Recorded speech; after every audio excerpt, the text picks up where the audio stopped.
Welcome to the Smart Investing Show, sponsored by the SEC-registered investment firm Wilsey Asset Management, a fiduciary firm owned and operated by President Brent Wilsey, who's been putting client needs first for over 40 years. The Smart Investing Show has been giving unbiased financial information for over 27 years on local radio stations right here in San Diego, providing you with fundamental analysis on stocks and investments you want to know about.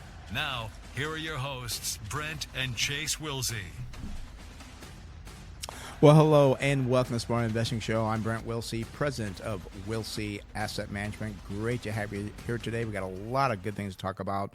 Going to start off with, should you invest in gold for the long term? Gold has been so hot. I've always got to buy gold. Got to buy gold.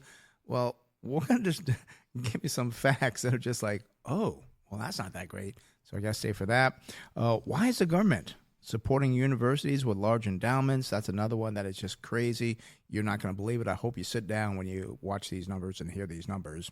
And lastly, could the trade war, could that hurt home prices? We'll talk about that, some surprising facts there as well. We dig deep for this stuff, and we give you some good information, and we got some companies, too, we dig deep on. Yeah, companies we're going to take a closer look at today. Netflix, I'm sure most listeners, viewers, they're aware of Netflix. Pretty good-sized company there. Yeah. I was going to look at Disney. Albertsons, interesting kind of dynamic there between them and Kroger. And lastly, United Health. They had a huge falling out last week in terms of the stock price.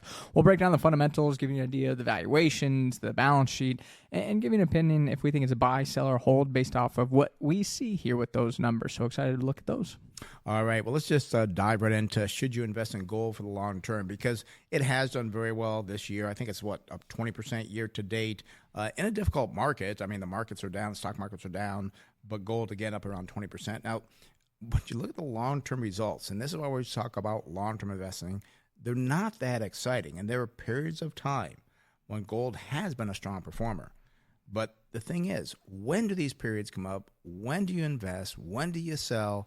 It is like you need a crystal ball. We have one in our office, but you need a crystal ball that really works, because it's crazy. Yeah, and I'm just kind of looking here. Year to date, it says on CNBC, it's about 23.8%. And, I mean, you see the commercials.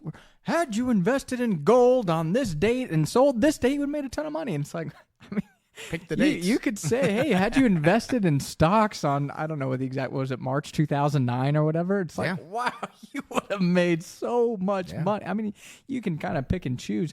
But the thing that we look at with gold for the long term, I mean, you go back to January 1980, and this is going back, you might be saying, well, this number doesn't sound that great, but gold reached $850 per ounce. And you're like, well, compared to, I'm kind of looking at the closing price here, $3,300 on Friday. I mean, that's pretty good, right? Sounds great. Yeah.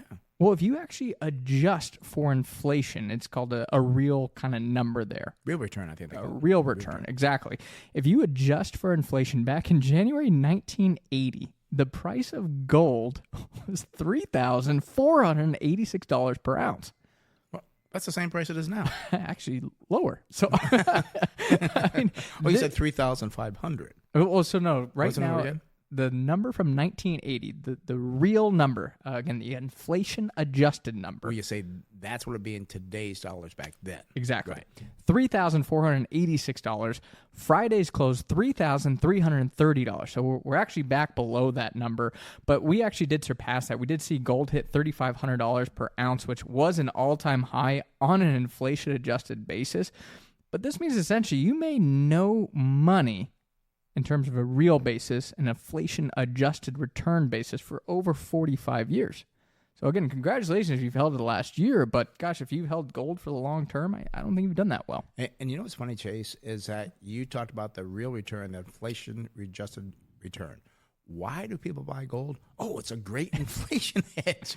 Well, wait a minute. You've lost money with this inflation hedge. I mean, it actually, maybe not. I mean, it's exactly an inflation hedge because you broke even with inflation. I mean, but that means if you look at when gold hadn't gone up, 20%, let's say, over the year-to-date basis, or, I mean, over the last year, it's done phenomenal as well.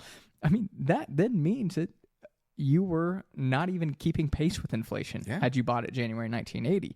And again, this is kind of picking a data point, but you go back 45 years, there is no point in history, I don't think, where you could look at stocks on a particular basis like that and be like, oh, well, actually your return wasn't that good. Right. Even if you bought stocks in, 2007 before the big pullback, your returns were still better than what it has been in gold. Yeah. It's just something that it just doesn't make any sense to me.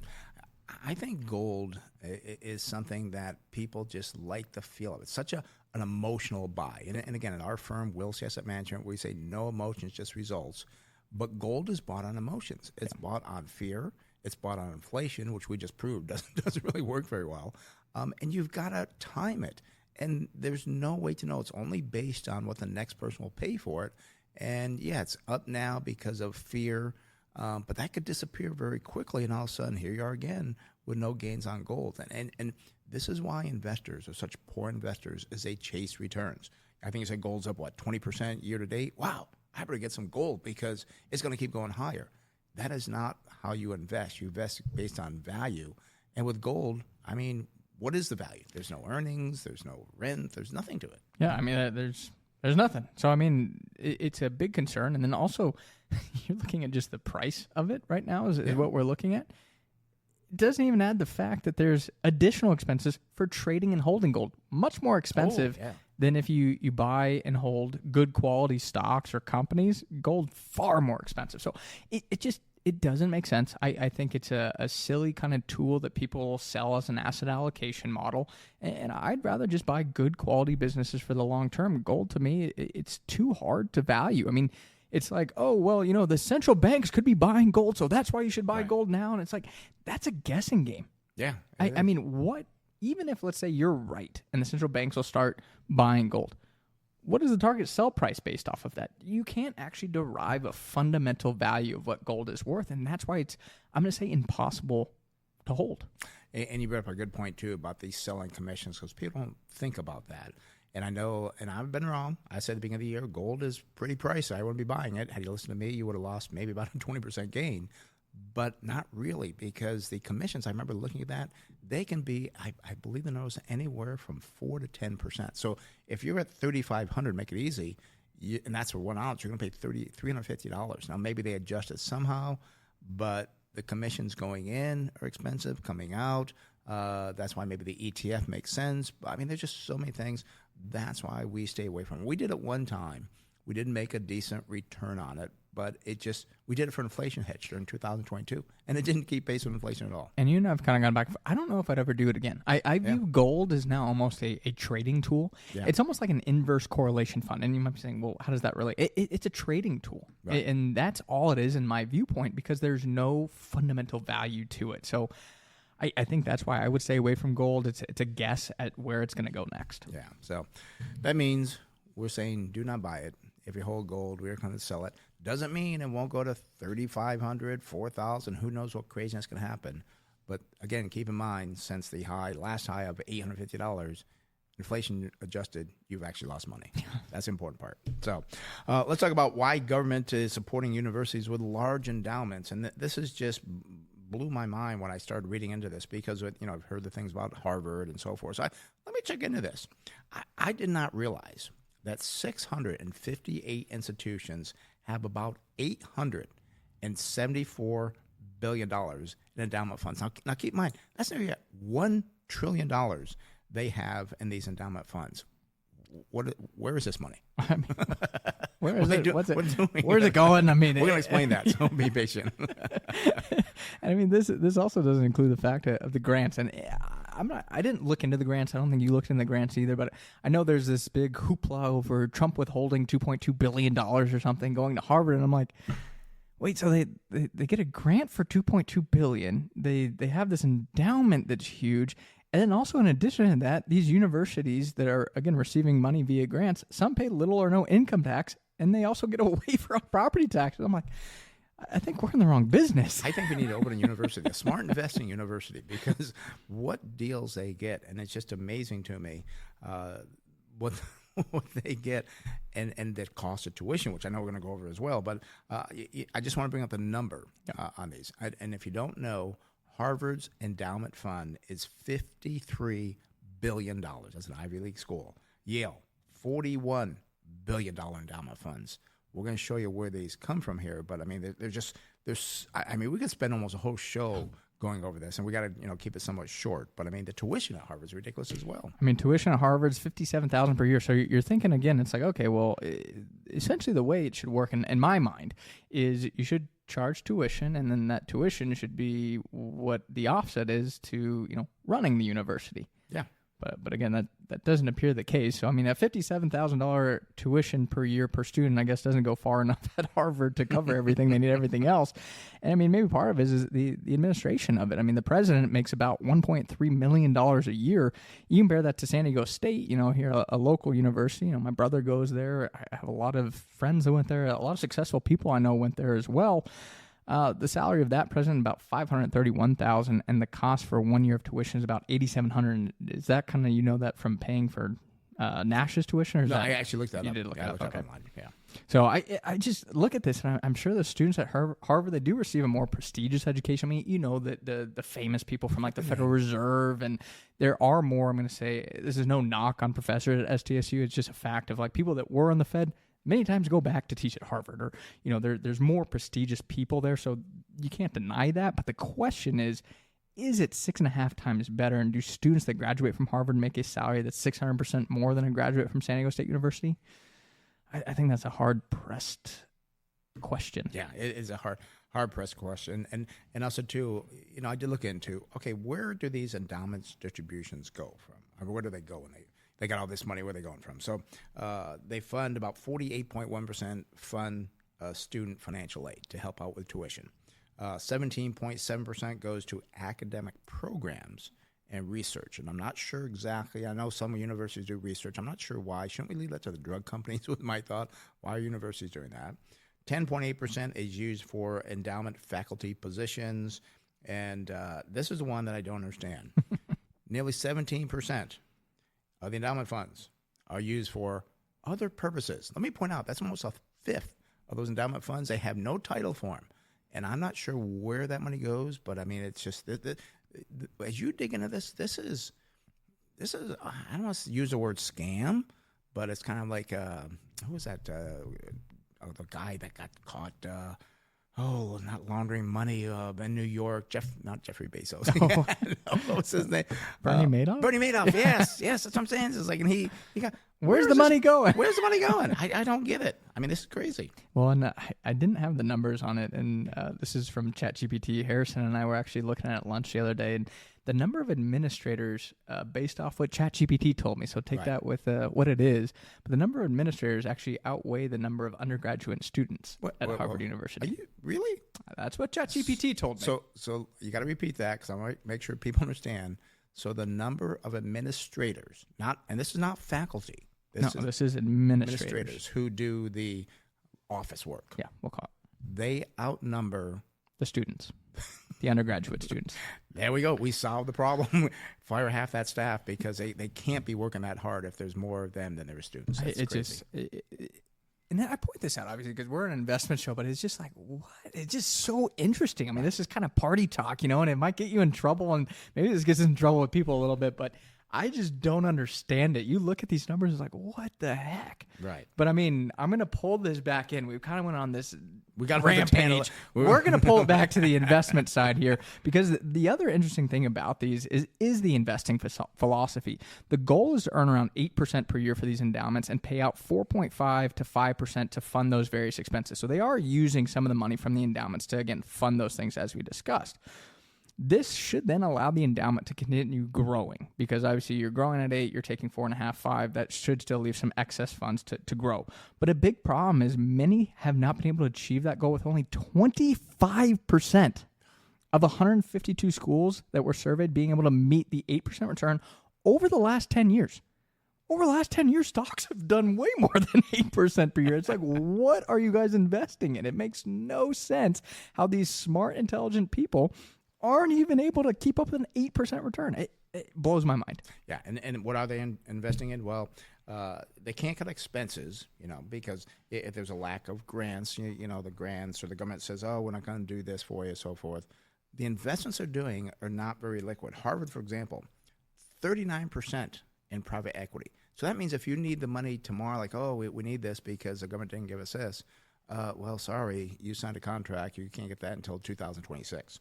32% hedge funds, which also many times have contracts, can't cash out now, maybe next quarter, maybe only 10% of the fund or whatever it may be. 5% in real estate, which also is a non-liquid asset. 3% real assets, that's probably like your gold, your silver. That one is probably okay. And just 3% in cash.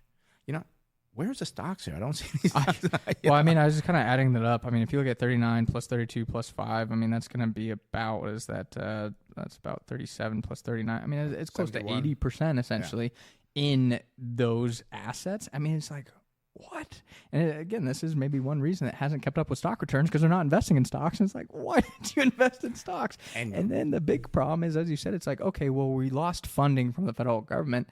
As you said, it's like, okay, we have this $53 billion endowment. You can't even get maybe $2 billion out to pay for any shortfall because none of it's liquid. I mean, I can't believe this. I don't know. I'm very curious. How much do these managers make off of this as well? I don't know. And we do our income account for clients. We do a 6% distribution rate, which has worked for well over 25 years. What are these guys doing? What are they getting paid? Where's the expenses? Again, I feel like there's a lot of one hand washing the other hand because we've talked about where the money's going and then what the managers are doing. And we bring this up because I've always respected these guys. I mean, I thought, gee, these are the smartest guys in the room. I mean, they're from Harvard, they're from Yale, they're from Stanford. Wow. I don't know. Maybe there's something behind the scenes going on that, needs to be looked at. I'm like, shoot, you could put, and this kind of gives a little bit away of how we do the income portfolio, and I'm not advocating you invest in the S&P 500, but shoot, you could have probably put like 90% in the S&P 500 and 10% in cash and be more liquid, and your returns would have been better. And even over a 20-year period now, I bet you, even if the S&P doesn't perform well over the next 10 years, which we don't think it will, I think that will still beat these Jason, I got one better. They should have invested with Wilsey Asset Management. I mean, and our fee would have not been that high for that. For what do we charge for $1 billion? Oh, wait, we don't have an account with $1 billion. Let's move on to the trade wars about hurting home prices because I just want people to know. And again, we talk about too how the plumber is actually paying into the. I mean, why is the plumber's taxes paying for Harvard's expenses? Yeah, when they make them. Charge all that tuition. Let's move on. Could the trade wars hurt home prices? Well, we're starting to see some cracks in the housing market. The FHA mortgages, and they do your higher risk mortgages like low down payments, higher risk borrowers with lower credit scores.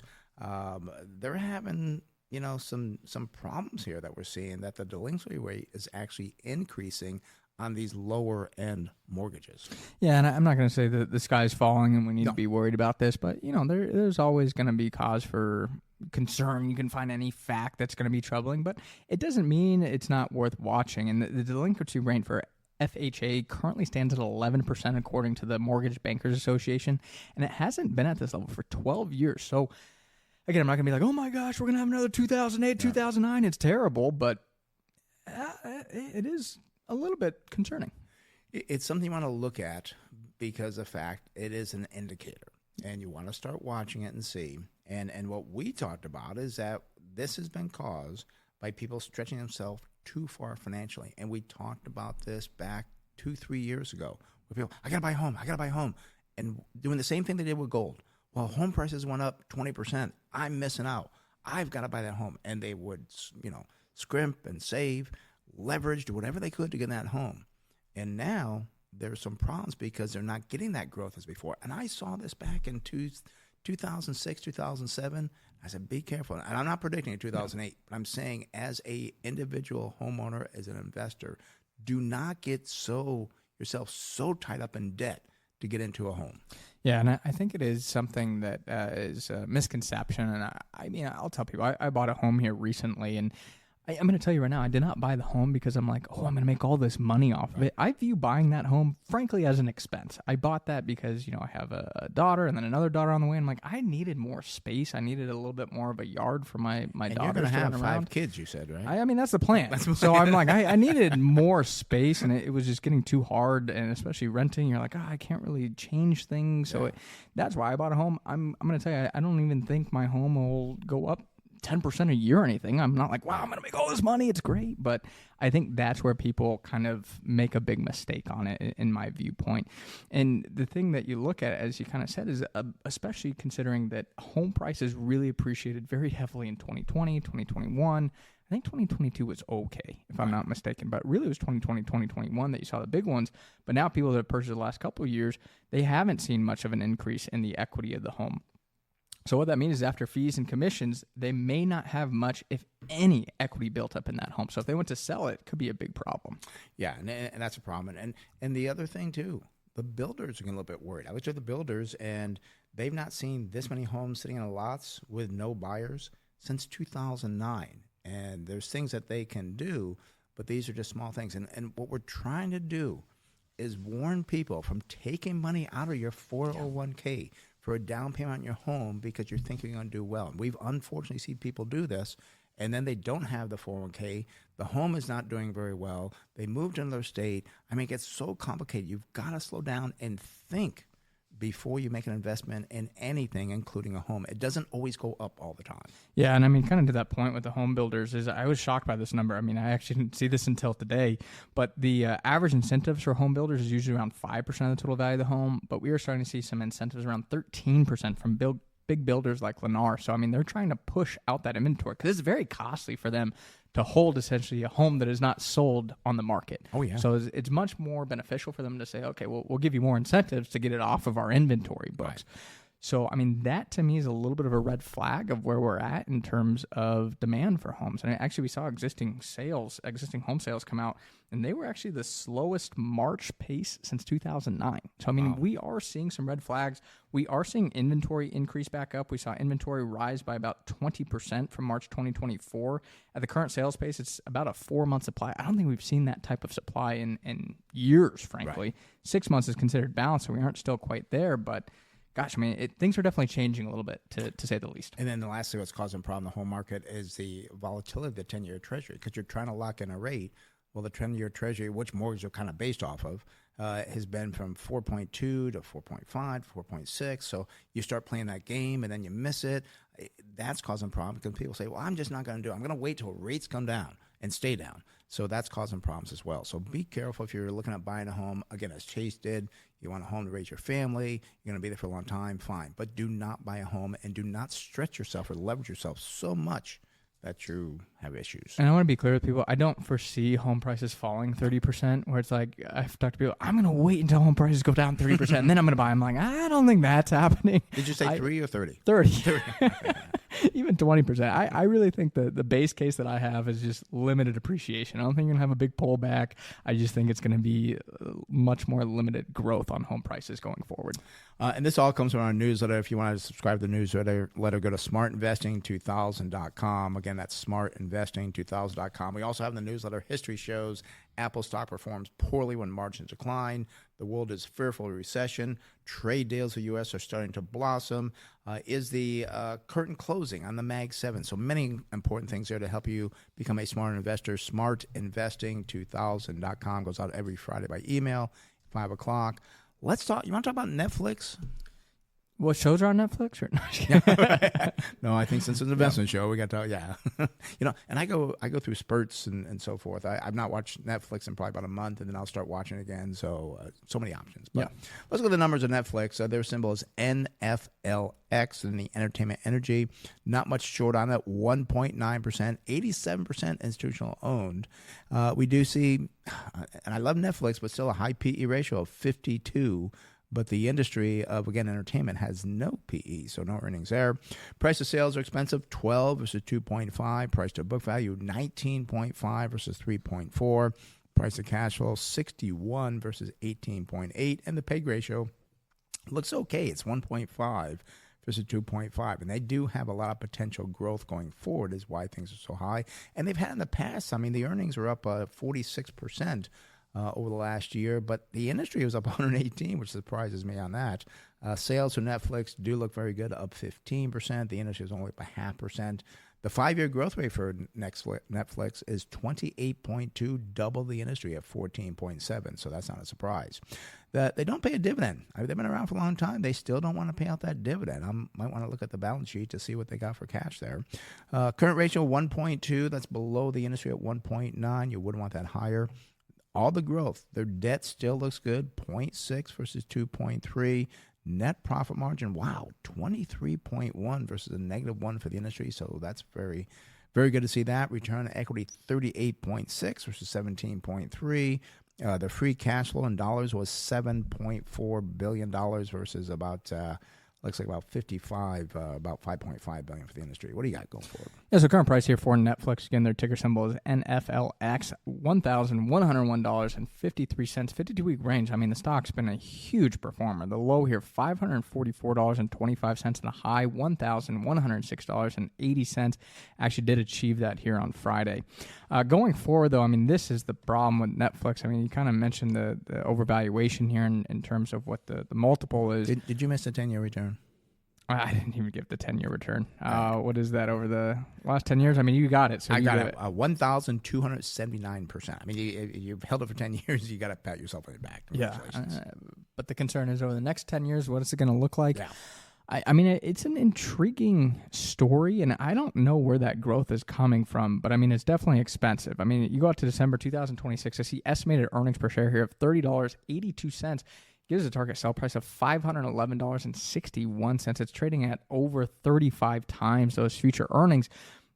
But what I'm talking about with this future growth, and I don't know where it's coming from, is earnings are estimated to grow about 29% this year, 20% next year. So, I mean, the company is still growing, and I don't know if it's this ad tier that they've added where they've really been able to add additional income from that, additional sales, but there's something they're doing that, you know, they're running the business very, very well. I mean, you got to say congratulations to this company because they have done a good job. I don't, like you, know where the growth's going to come from. I was taking a quick look at their balance sheet to see what they got in their cash account here. They've got about $8.3 billion. They've got a lot of cash, or cash flow is positive. It's just and I would love to own this company. I think it's a great business. But I can't pay this type of price for a company. We're a value investor. We do look at what you pay for something, and this always has come back eventually to hurt you when you overpay for something. Could it be tomorrow? Could it be next year? 5 years? I don't know. But, I mean, great company, very pricey.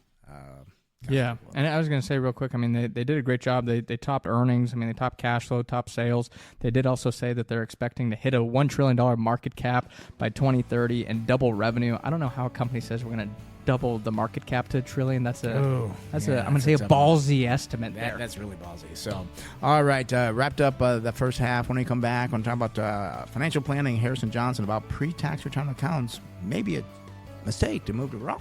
We'll talk about that. So stay with us. We'll be right back.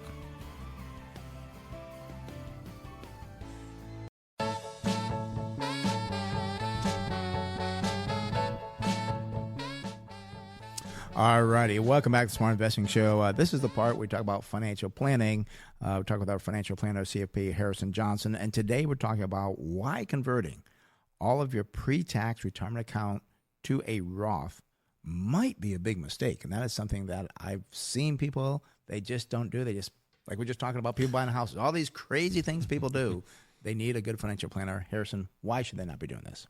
Well, you know, everyone likes the idea of tax-free retirement income. A lot of people like the ideas of Roth accounts or Roth conversions, but it's important to remember when you're putting money into a Roth account, specifically from a pre-tax account, there is a cost to it. And whenever you convert money from a tax-deferred account like a traditional IRA or 401k or whatever it is into a Roth, the amount that you move over is income, and it's taxed at ordinary income rates. Now, that's not necessarily a bad thing, but in the sense of, you know, trying to move over 100% of your money, what that means is to move it over, you're going to pay taxes on it, and then if you have no pre-tax money left after that, you're probably going to be in a much lower tax bracket, especially if your remaining retirement income is Social Security or a little bit of pension income. So in other words, you might get to a point where you have really no tax liability at all, which means you paid taxes to convert money just to be at a point where you were in a 0% tax bracket. It's much more efficient to try and keep your taxable income consistently low through withdrawals or conversions or, you know, whatever it is, And that's how you're going to increase your after-tax retirement income. You know, before you came with us many years ago, I would look at people doing that, and I would look at the break-even point. Like, okay, so you're going to pay these taxes. When does it break even for you? Do you do that for people, saying, okay, this is why you can't do too much, you should only do this amount? How do you come up with a formula of what they should do? That's part of it. The part to keep in mind is when you have money in a traditional IRA or a 401k or any pre-tax account, the thing to keep in mind is the amount of money in there is deferred income. It will be taxed. It's just a matter of when. When you are contributing to one of those accounts, you're not really getting a tax deduction. What you're doing is you're deferring your income to be taxed at some point in the future. So that's the way to think about it. You have this deferred income in this pre-tax account. It is your choice when to withdraw that and when to pay taxes on it. Now, keep in mind, when you get into your mid-70s, you have to take your required distributions, which all of those distributions from those pre-tax accounts are taxable. They can push you into higher tax brackets. They can trigger IRMA. They can cause problems like that. So there is going to be income from those accounts. And so when we look at doing conversions, it's what is the tax rate now that we can do that conversion at versus if we do not do the conversion, what tax rate will you be at later on in retirement or in your 70s or 80s or 90s? And if we don't do the conversions now, if the remaining required distributions will push you into a higher tax bracket, then it likely makes sense to do the conversion. So for a lot of people, that might be, at the start of retirement in their 60s, they do conversions all the way through their mid-70s. If you can convert at a 12% rate, for example, now, and then avoid a 22, 24, 25, 32% tax bracket in the future, then it's going to make sense. You're winning on the delta. But by doing 100% of all the money over, you don't want to pay 22%, 24% now to get to a 0% tax bracket in the future. It'd be much more efficient to try and stay, for example, consistently in the 12% bracket all the way throughout your retirement. Yeah, I know it's something that people just kind of do willy-nilly, and it's like, I kind of going back to what you initially said, is like, it doesn't sound bad, right? You get to a point where there's no tax liability, but I mean, the big thing that I think is so important for people to understand is the fact that, as you said, why would you pay tax at 12% to then maybe pay tax at 0% 5 years from now? That makes no sense at all. The math on that, I know the kids nowadays say the math's not math, And I can say that now. I'm older, I guess. The kids nowadays. That's right. The youngins. Yeah. Again, it comes down to, the way that tax brackets work is the first chunk of income is taxed at one rate. When your income goes above that, it's taxed a little bit higher. So of your total taxable income, it's taxed in chunks. So ultimately, if you can keep your income in consistently the lowest tax brackets, that's how you're going to have a higher level of taxable income. And another thing to kind of compare it to is it's almost like paying down a low interest rate mortgage. So for example, there's a lot of people out there that were able to refinance when rates were low. Maybe you've got a 30-year mortgage at 3%. Well, you could pay it down really quickly if you wanted to. And what's that going to do? It's going to reduce your lifetime interest on that loan. But what is the cost of doing that? You're taking assets or resources from some other account or some other source that maybe that money would be better left there if it's earning more than 3% just to save on the interest. So the same thing with Roth conversions. People like, getting to the point of tax-free income, but they're not looking at, well, what is the cost? What are the resources that you're using now and at what tax rate to get to that point? That's why for every person, there is an efficient path to go through that, and it comes out to trying to keep things consistently low over time. Well, Harrison, this is why people need a good fee-based financial planner, not a commission financial planner. A good fee-based financial planner that gets paid a fee off of doing the right things as opposed to selling products. So thank you very much for being here today, and great information as usual on being careful how much to convert to the tax-free Roth IRA. Absolutely. Thanks, guys. All right, you're welcome. All right, that is again Harrison Johnson. He's a CFP with a Wilsey Asset Management. If you want to talk to him directly, give him a call at the office, 858-224-0004. Again, that's 858-224-0004. Or go to the website, smartinvesting2000.com. Again, that's smartinvesting2000.com. Chase, you ready to hit some more companies here? Let's do it. Yeah, I'm excited about this next one. So let's get to it. Well, why be excited about this one? Because return on Netflix was much higher than this one. We're talking about Disney, by the way. I think there might be more opportunity with There Disney. we go. We'll see. There we go. Well, let's see here. Let's take a look at Disney. Walt Disney actually is the name of the company. They're simple as DIS. They too, like Netflix in the entertainment industry, they only have 1.2% shares short on the float side, which just surprises me with what the stock has done. Thought it'd be higher. 71% ownership in the institutional side. More people, individuals, hold Disney than Netflix. Kind of surprised there as well. PE ratio, not great. It's better than Netflix, but it's 29.3. Industry, again, is non-material.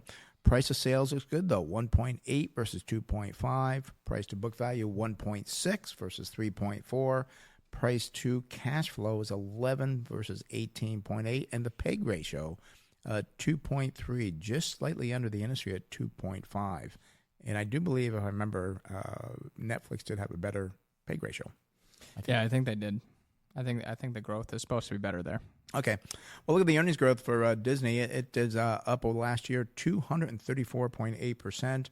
The industry was 118.5. Sales for Disney only up 3.7% versus 0.5. The 5-year earnings per share growth rate from the analysts only shows 7.3. That is half of the industry. I remember Netflix was twice the industry. Disney does pay a dividend, not very much, 1.1%. Look at the balance sheet. Current ratio, a little bit discerning here, 0.7% versus 1.9 for the industry. That's about a bottom or like a current ratio because they could have liquidity problems. Debt to equity does look good, 0.4 versus 2.3. We do see a net profit margin of 6.1. That's very good compared to a industry loss of 1%. Return on equity is 5.5. Return on invested capital, 5.2. They do have more free cash flow than Netflix. It was $8.4 billion, which is higher than Netflix, which does surprise me. Yeah, that's interesting. I would have thought Netflix would have been higher. And I think that as well because I looked at these numbers, and you'll be shocked by this, but the current market cap for Disney, $163 billion, we'll call it. Right. And you guess what Netflix's is? Trillion? I don't know. Oh, no, not that high. I don't know. It's close to $500 billion, though. $500 billion. So I mean, we'll call it 3-4 times as big as Disney here is. Right. That blows me away, considering Disney obviously has the theme parks, the cruise lines. I mean, they have a lot of strong assets. And the studio. The studio, yeah. Yeah, Netflix does not have a studio, do they? No, I mean, Netflix is definitely what I would call asset light. You know, I mean, that's why they have, I think, such great earnings growth potentially, is because they don't have as many assets and everything. Obviously, maintaining the theme parks is not cheap for Disney. But I mean, that's still an asset that I would assume is valuable. You know, I mean, that thing is not taking away from the value of Disney at the end of the day. One thing we could see maybe down the road where Disney does spin off the theme parks, because I think they're very profitable and they are having difficulty with the entertainment side, it seems. It's something that they call a sum of the parts equation, where, you know, you get to a point where maybe you just have the Disney Plus, which is the streaming component of it. They also have Hulu, ESPN Plus, so maybe they have that streaming component, and then you add in, you know, the theme parks maybe become their own company, and then the sum of the parts, where you take those two now separate stocks together, is worth more than Disney by itself right now, because it's like maybe the theme parks is weighing down the valuation of the streaming component. So, I mean, I don't know. I'm going to give the numbers here on Disney, but there could be some interest here. And I say that because the current price for Disney is $90.28. The stock is, I'm going to say, been a terrible performer. I mean, the 52-week range, $80.10 is the low. The high here, $118.63. Over the last year, Disney's actually down about 20%. Year to date, the stock down again about 19%. And this is where I kind of got surprised. 5-year return, negative 15%. Yeah, and I gave the 10-year return for Netflix was what, 12? Like 1,000% or something? I think it was like 1,200. 10-year return for Disney? Yeah, go ahead. Minus 10%. Yeah, you got 10%. The price return, because it doesn't include the dividend, but Disney really cut their dividend anyways. The price return over the last 10 years down 19%. Wow. So definitely not been a good performer there for the last 10 years if you've held Disney stock. But going forward to September 2026, I see estimated earnings per share of $6.07. It actually gives a target sell price of $100.76. That plays in the hold categories. It doesn't give us that 30% margin of safety, but I think this could be one with all this volatility we're getting. I mean, maybe there comes an opportunity where Disney finally becomes priced for a appealing opportunity to us. Because for years we've looked at, I feel like Disney is like, just too expensive. And the target sell price has consistently been below the current price. Right. I think this is the first time I can remember in years that we've looked at Disney and I'm like, wow, the target sell price is actually above where it's trading at. So are you saying that it could be on our buy recommendation maybe? I mean, it'd have to fall further or earnings would have to go up because, as I said, the target sell is $100 essentially. The current price is $90, so estimated gain about 10%. But I mean, we're getting a lot of volatility right here in the market. I mean, you could get a pullback. Right. Obviously, things have been kind of crazy here in the markets where Disney could finally be an opportunity that, again, we haven't seen for years. Right. And it's kind of funny because for 10 years, that stock's done nothing. But again, it feels like 10 years. I remember we look at it almost every year because it's such a loved company by many people. Yeah. It's like, I wouldn't buy Disney, too expensive. I wouldn't buy Disney, too expensive. And now it's like, I mean, if I held Disney, I don't know if I'd sell it. And I don't understand, like with Netflix, because, again, Disney has the theme parks. And by the way, I guess next weekend, the Marvel comics, they have a new movie coming out. Interesting. And I forget the name, but I saw like, I want to go see that at the movie theater, which I've not done in a while. But that's the other thing, too. They have these themes like the Marvel comics. They've got other ones I can't think off the top of my head. Netflix doesn't really have that. They have these short-term bursts of names, but then they go away. They don't have any long-term, names like Marvel Comics and some of these other ones that are I mean, Disney's got the Disney princesses. They got that whole franchise there. I mean, they have that nostalgic asset that I don't think is going to go away for many, many years. So, I mean, there's definitely some intrigue here, I would say. As I said, it's still a little bit overpriced. It's in the hold category. It wouldn't quite be a buy for us. But, I mean, earnings go up a little bit. Estimated earnings, I should say, goes up a little bit. Stock price pulls back. Could be an opportunity there. And I was going to say, I think it's interesting, though. The thing that got me intrigued at looking at it today was there's a report by Wolf Research, and they upgraded Disney. As I said, it's priced like the sky is falling. I wouldn't go that far considering it's still trading at about 14, 15 times those future earnings, but it's definitely not priced for perfection like a lot of the other companies out there. And to let people know that we like to buy a company, invest in a company around 12 times forward earnings. We like things on sale, not just like, I think I just said, price like the sky is falling. Yeah, that's a little extreme.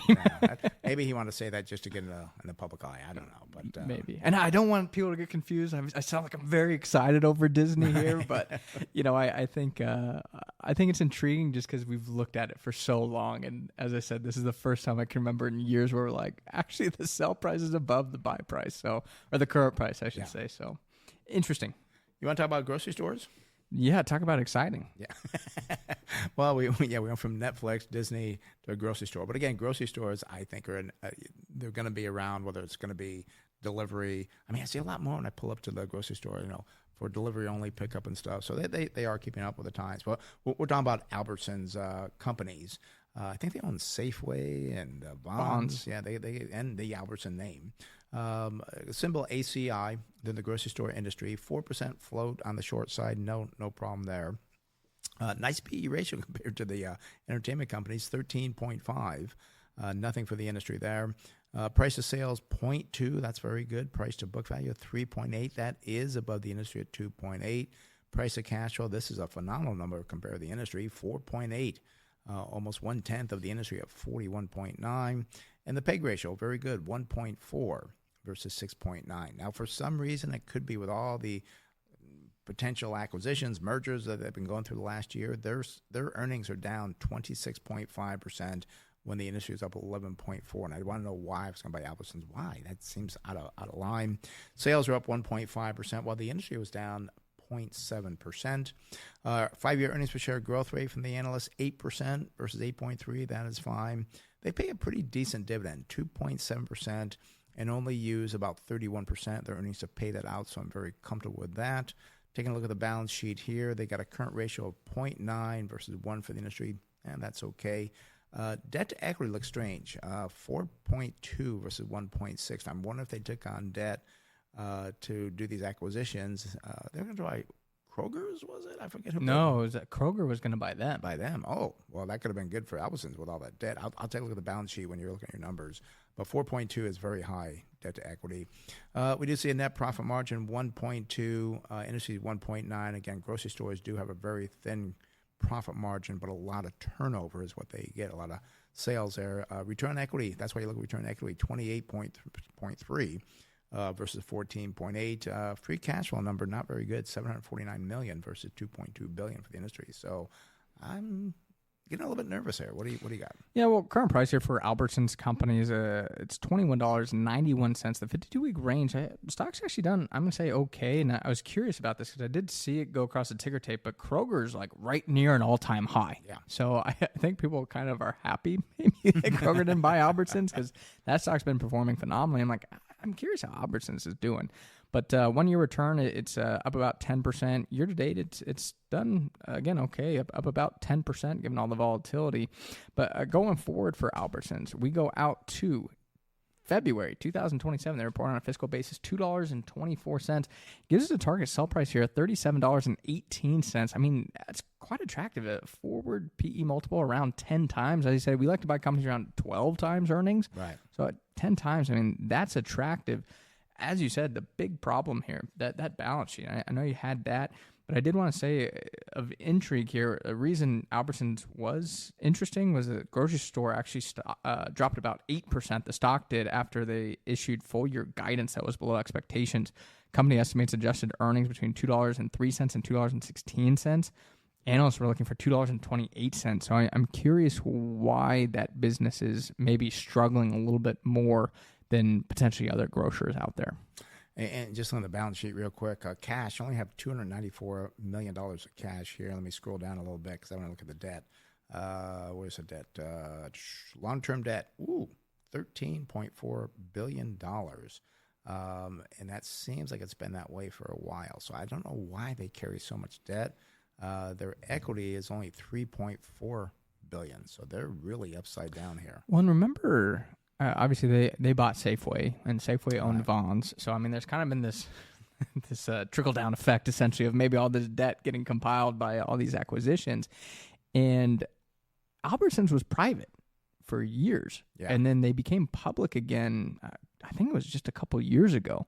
So I mean, the stock journey for Albertsons has been quite intriguing, and I'm going to say while some of the numbers look interesting here, I just don't think you can buy it. I think that debt is such a burden.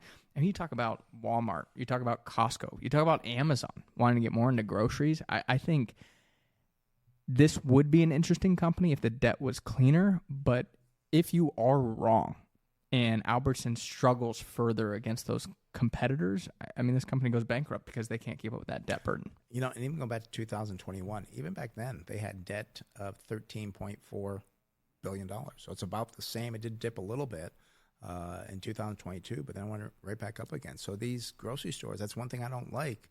At least this one. We should maybe next week look at Kroger, but I don't like companies carry a lot of debt because if things go the wrong direction, you still got to pay the interest on that debt. And that can cause problems to where now you have to start using your liquidity, then you can't pay the interest on your bonds. All of a sudden, you're forced into bankruptcy. Yeah, and I don't know either how this, I'm going to call it MAHA, the Make America Healthy Again movement from, you know. MAHA. What is that? MAHA. Yeah, it sounds like something from the Caribbean or something. No, from RFK Jr. I'm curious how that impacts an Albertsons. You know, and I say that because, you know, like my wife, she likes to shop at Sprouts. She likes to shop at Jimbo's. She doesn't love to go to an Albertsons. She likes to kind of shop at those organic, healthier places. And I don't know if that movement, is that going to impact an Albertsons grocery store? I know they carry some of the, you know, healthier alternatives, but is it easier to go shopping at the other locations if you are involved in that kind of movement, I'm going to call it? And I kind of want to, I mean, RFK's been kind of quiet. I haven't heard much about it. I mean, the only thing I did see is they are pushing to, again, remove those red food dyes from the big companies there. So, I mean, there's been kind of small things kind of percolating out there. So, you know, we'll have to see, and we'll see if that movement carries on. But if it was an issue, I mean, are the GLP-1s, is that going to impact in Albertsons? Because are people going to need to buy less food? There's some questions I would have about this company in relation to, the health of our country and those obesity drugs, which again are definitely growing a little bit more in prevalence. And to let people know, this is the type of company that we do like. Yeah. But we like to have low debt, and we like to pay a reasonable price for it, which unfortunately that's not here. Yeah, and the reason we like these types of companies is because they do kind of go against the grain, obviously. But if you're wrong on a value stock, you want to make sure that the balance sheet is okay enough that you're not going to lose everything. Because if you buy a company because of the valuations and then your thesis is wrong, let's say, and they have a terrible balance sheet, well, now maybe you didn't take a 20% hit on the stock. You lost everything because the company went bankrupt. Exactly. That's why we give you these numbers, and and again, we do this live. We don't pre-look at the numbers before we come on the air. We actually look at them live. So we don't know what we're going to see until we see it. So you're getting our initial reaction of what we'd actually do here. So let's talk about a company that did get beaten up pretty bad. I think you're going to talk more about that, but we're talking about United Health. Their symbol is UNH. They're in the healthcare plans industry. Not much float here on the short side, 1.2, 91% institutional owned. So institutions love this stock, but individual investors don't seem to. PE ratio looks okay now, 17.5 versus 18.2. Price of sales 1, double the industry at 0.5. Remember, you want these valuation ratios lower, not higher. Price of book value 3.8 versus 2.4. Price of cash flow 13.6 versus 13.1. And the PEG ratio looking very good. It's a 1 versus 4.9, and that one you do want lower than the industry. Their earnings were down 5.3% over the past year, but the industry was down 8%, so even though they're down, they did better than the industry did. Sales, they were up 5.5%, not quite as good as the industry, up 7.1%. Wow, the 5-year growth rate, I'm wondering if this is going to decline after you talk about what you have there, but the 5-year earnings per share growth estimate going forward from the analysts is 15.2. That's about 3 times the industry of 5.5. That holds. That's a pretty good indicator to maybe look at this company. They do pay a 2% dividend, use 52% of their earnings to pay that out. Take a look at the balance sheet. Current ratio, 0.8, but that's normal for the industry at 0.6. Debt to equity, 0.8. That is the same as the industry. One thing surprising to me, they have a lot of intangible assets, 44% intangible assets. That's pretty high for likely acquisitions, I would presume. Yeah, I guess so. I'm kind of surprised by that. Net profit margin 3.6, above the industry at 2.2. Return on equity is 15.6. We like that number above 15, which it is, and return on invested capital of 10.8. We like that above 10. So there's some good things here. What do you got? Yeah, and I was going to say, too, on the intangible side, the one thing that's interesting about United Health Group is you compare it against I'm going to look at Cigna, for example. Cigna is pretty prevalent in just kind of health insurance and the PBM side. I mean, United Health, they're kind of in more Medicare. They're in the health group plans. They're in the PBM side. Then they're also in like kind of doctors networks. I mean, they are, I'm going to say, more of a diversified health group than some of the other insurers, which maybe is one of the reasons they've carried a higher premium. But I mean, this pullback is, kind of intriguing here. I mean, the current price for United Health Group is $418.64. 52-week range, they hit a low on Friday at $412.02 and the high $630.73. Wow. Year to date, the stock's down about 17%. And actually, last week after they reported earnings, the stock fell about 22%. Those earnings were quite concerning, I'd say. The adjusted earnings of $7.20 on revenue of $109.58 was short of the $7.29 in earnings per share and $111.6 billion that analysts were looking for. They also did slash their full-year guidance. So, I mean, there were some big concerns in that report. Obviously, you're going to have big concerns to have a 22% pullback, but that has caused United Health to trade at levels not seen since October 2021. But going forward for the stock, I mean, is there opportunity here? I'm going to say maybe. And the reason I say that is December 2026 estimated earnings per share $30.95 gives you a target sell price of $513.77. That's an estimated return about 23%. So we just need a little bit more of a pullback to hit that 30% margin of safety that we look for to buy companies. And Jason, look at the analysts going back 90 days. They have reduced their earnings by about 7.2%. So maybe be a little more patient to see if more comes down. But I think there could be something here. but I believe a lot of the problem was with the Medicare side, correct? Yeah, I mean, Medicare has been a challenging business, I know, and also too, a lot of that stemming from the medical care ratio. So they're paying out more for medical care than they're collecting in premiums. That's what the medical care ratio looks at. And from what I've read and just kind of loosely here is that a lot of these seniors that delayed, kind of elective surgeries for years are now going back to get those elective surgeries done. So it's kind of generating this pipeline.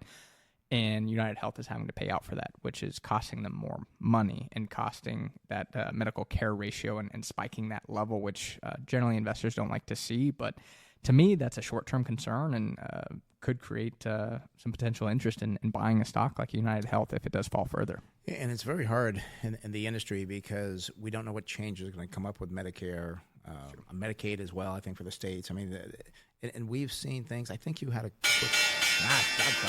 Got to save your quick story for next time. There's a closing bell. Thank you for listening to Smart Investing Show. It is for informational purpose only, and it should not be used as investment advice. If you'd like to discuss in more detail your investment needs, have other investment questions, give myself a call or Chase a call at 858-224-0004. Again, that's 858-224-0004. Or go to the website, smartinvesting2000.com. Again, that's smartinvesting2000.com. You can sign up for the newsletter there. Right in the middle of the page, you'll see the newsletter. Sign up right there at smartinvesting2000.com. And a lot of great information there. So look there and stay with us. We'll be back next week.